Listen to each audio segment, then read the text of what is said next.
Alright, gut punching squad. Today's video has been a long time coming, pretty much since creating this channel. I just wanted to make sure that I did this man justice because there's so much to talk about here. So if you're a fat bastard, you may want to run out of the room right now and cry into a bag of icing sugar. Because today's video is Scott Steiner in TNA. I have to say, Scotty's great and he's one of the last legit stars who is still wrestling today. Sort of. Little goons on the internet hate on him because they're used to people who behave just like themselves in wrestling. Staying in their bed all day long, watching Finn Balor matches whilst eating meat-free burgers naked in their mum's basements. Just because someone on the internet says something, it does not make it popular opinion. Just like those who say that Steiner is a disgrace to wrestling or he's one of the worst of all time. Most people are just intimidated by him because he's the man that they wanted to be. Face facts, if there were more wrestlers like Steiner today, the industry wouldn't be dying. When Scott Steiner appears in a new match, people watch. When Steiner cuts a promo, people watch on in awe. And when I make a video about Steiner, it gets the views. People love to hear about this guy. Nowadays we don't exactly have anyone who's believable or looks like a star and can cut great promos. Okay, before 2010, I don't think people found his promos great. The internet changed that. I found this article on the internet. This is what one little goon said about Scott Steiner. TNA is trying to carry on this ridiculous Billy Graham rip-off character through none other than Petey Williams. I mean, why on earth would someone ever choose Scott Steiner as a mentor? I would choose him if I wanted mouse-sized testicles, a receding hairline at the age of 45. Whether he opens his mouth, I know something stupid and frivolous will come out of it. Scott Steiner loves to brag about how he broke Wilt Chamberlain's record of sleeping with more than 10,000 women. Was this dude for real? Someone punched this guy in the gut. Of all the things to pick on, trust me, this is not popular opinion. It's just the opinion of some little goon on the internet. Anyway, make sure you subscribe, brothers! And shut up and smack that bell icon. I'm trying to hit 50,000 subscribers, so if you do that, I shall be very happy. Steiner was released by the WWE after something of a lackluster run. Steiner was pretty beat up at this point and spent the next 2 years wrestling on the independent scene. It wasn't really going well for Scotty, but the dude lives and breathes wrestling, and it was only a matter of time before he rocked up in TNA. That time finally came in 2006. And if you were a fan of Scott Steiner being a world champion, it was a massive letdown. But bear with me, there was more to it than this. They put Scott Steiner with who else but Slapnuts Jeff Jarrett in a bodyguard role. Although on his debut he allowed Jarrett to get beaten up by Sting for ages before making the save. Either he didn't like Jarrett or he knew that Super Jeff Jarrett would just be fine no matter how much he got beaten up. Welcome to Jeff Jarrett faction number 28. This is Planet Jarrett, and then he spent the next few months losing time and time again. Hell, during his first year in the company he won 2 matches, and both of those were against naturally greasy guys. So it doesn't exactly count, does it? So I bet you're all thinking this all sounds pretty terrible and it's just a repeat of his bad WWE run. Au contraire, my little hares. Shut up and I won't have to smack you one. Yes, Steiner was doing the J.O.B, but you've got to remember, he wasn't the same guy at this point. His body was beaten up, he was old, and he couldn't move very quickly. So instead they had him maintain his badass roid rage loose cannon gimmick from WCW and made him lose in competitive matches against the top stars in TNA. His first big feud in 2006 was against Samoa Joe, and Steiner was often at his best when he paired up with Joe. I got a problem with Joe calling himself Samoa Joe. You're a freaking half-breed. I'm gonna treat you like a half-breed this Sunday. I'm gonna beat you like a little See, I smash, I smash Triple H. I'm not a game. I'm a walking war, Scotty. See that, Joe? That's a vein. Something you don't have, you little fat bastard. That's what I think of that undefeated streak. Where'd you earn that undefeated streak? In the X division? Although Steiner lost the match, it was actually a win-win. Steiner proved he could still put on a good match and that his promos were god tier. And Samoa Joe's win streak was bolstered by a win over a star. Don't you call that half-breed Samoa Joe! You call him for what he is! That fat bastard, you call him Sloppy Joe! I know there's some rednecks out in that crowd who are fat, just like you, Joe! Next up, Steiner feuded with Christian, and again, some of the promos that this guy was cutting on Christian were just a work of art. Not only was it entertaining, but it also made their feud more believable. He really got over the point that a guy as small as Christian didn't stand a chance against a man the size of Steiner. You're from that stinking country called Canada. So watch, I think it's your time to go back up to that cesspool, that place we call Mexico North. He also made it feel like he legit hated Christian, and this helped us all buy into the feud. And picking a partner from Canada? You would have been better off picking a partner from Ethiopia. They got better muscle tone than you, Christian Cage. After this, something strange happened. Despite all the personal stuff Steiner had said about Christian, and how small he said Christian's arms were, they ended up working together. Steiner briefly joined Christian's coalition in the early days. Kurt Angle had now rocked up in TNA, and Steiner would be Christian's backup in the feud between Christian and Angle. Steiner did face Kurt one-on-one, with Steiner again doing the J.O.B cleanly, in what was one of Steiner's best TNA matches. Steiner teaming up with Christian was pretty much short-lived anyway, because he just wanted a title shot. How's this for a factoid? During Steiner's entire run in TNA, he never got a one-on-one title shot for the World Heavyweight title, so internet fans didn't really have a leg to stand on, did they? Yes, he was an older guy, but he certainly wasn't being pushed down our throats. So he had a shocking win record, but it didn't matter because he was still the man. And that's why I think the first part of Scott Steiner in TNA was great. What followed next was a reunion with his brother Rick as they feuded with the Dudley Boys over who was the best tag team ever. Scott would unfortunately miss the scheduled match due to take place at Slammiversary 2007. He suffered a throat injury in Puerto Rico and had to stay over there in hospital. It was pretty serious stuff. Animal ended up subbing for him in his place in the tag match. On his return from his real-life injury, it was turned into an angle and the Team 3D feud continued. The Steiner brothers actually won this feud. Scotty had great crowd support around this time, and this was the right choice in giving the Steiners the victory.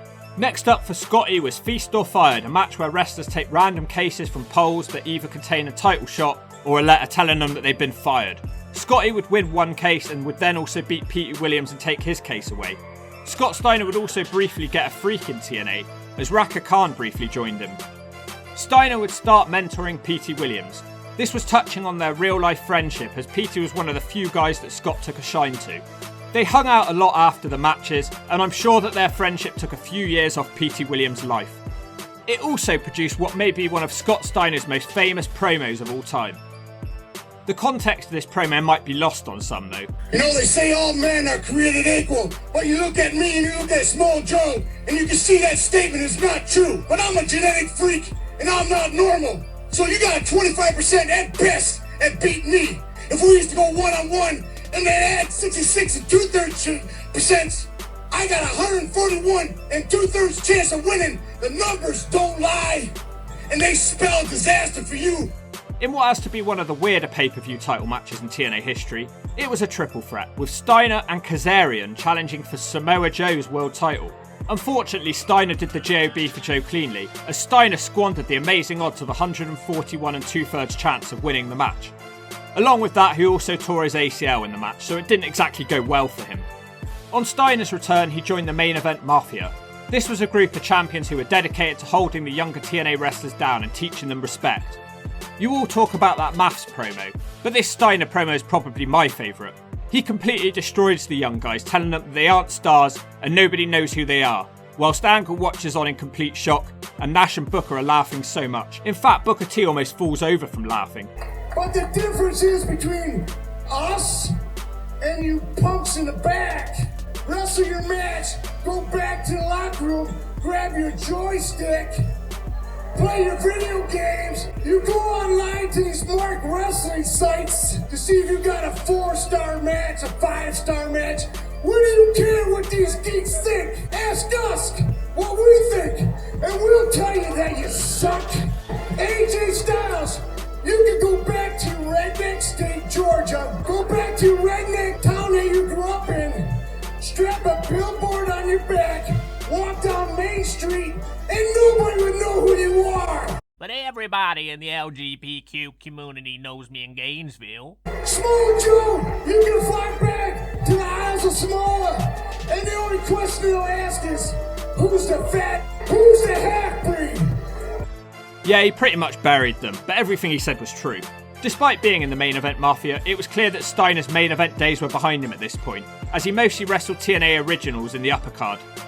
Samoa Joe threatened Steiner again, which led to another great promo. I swear I could listen to Scott Steiner calling Joe fat over and over again. Take your clothes off and lay on that bench. Whoa. Seriously, take your clothes off and lay on that bench. You want to work out with me? No. Samoa Joe, you heard his threat last week. Threats? You call those threats?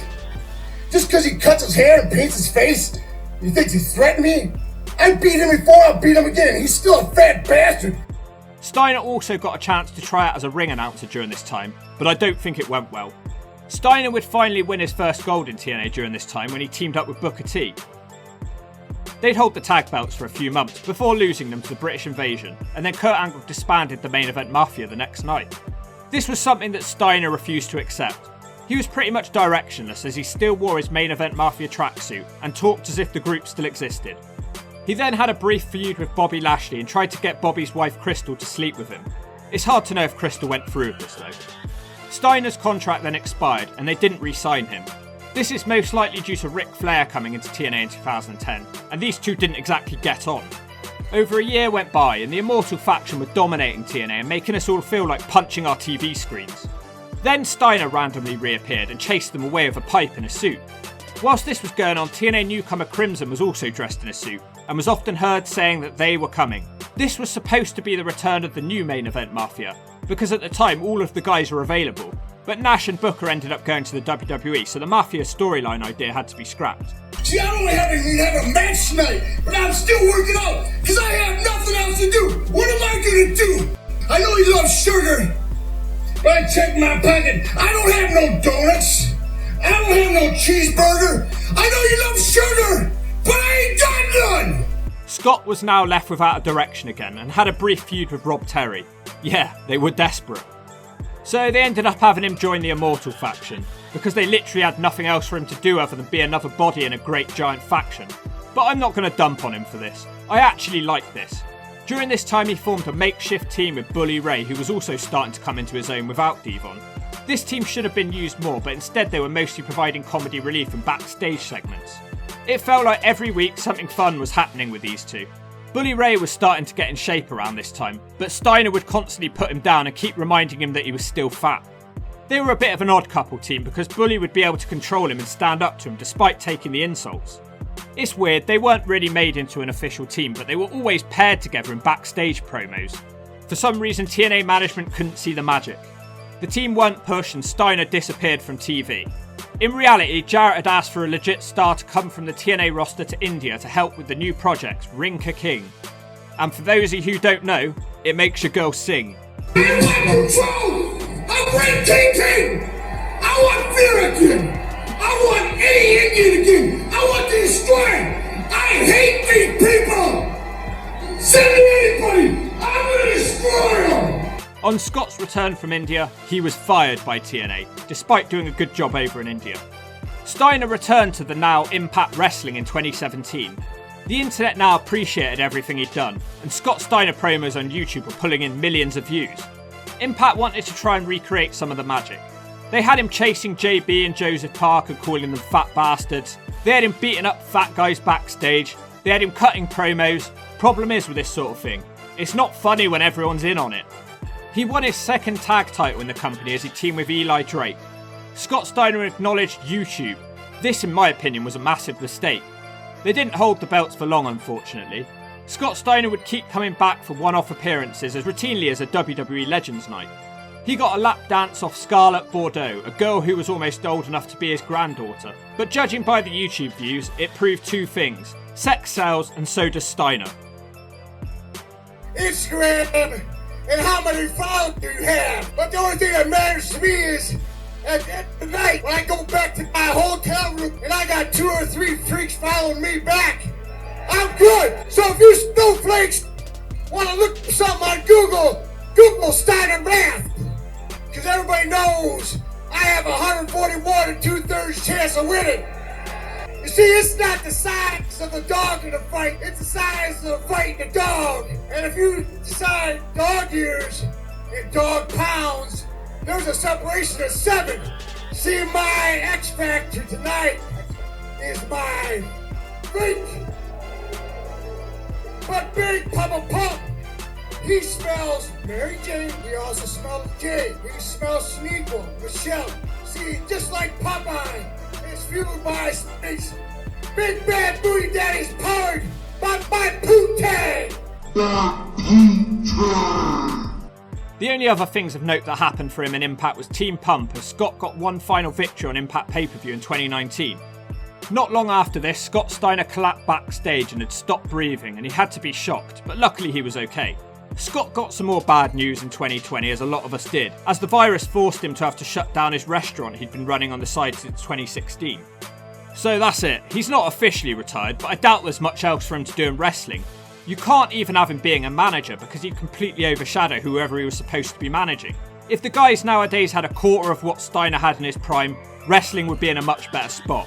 It's funny that it took a decade and a bunch of videos to be on the internet for everyone to finally start appreciating the guy. As far as his time in TNA goes, I'd grade it around a 7 out of 10. So Steiner was booked pretty much how he should have been booked in TNA. He didn't wrestle too much, but when he did, he usually put a younger guy over.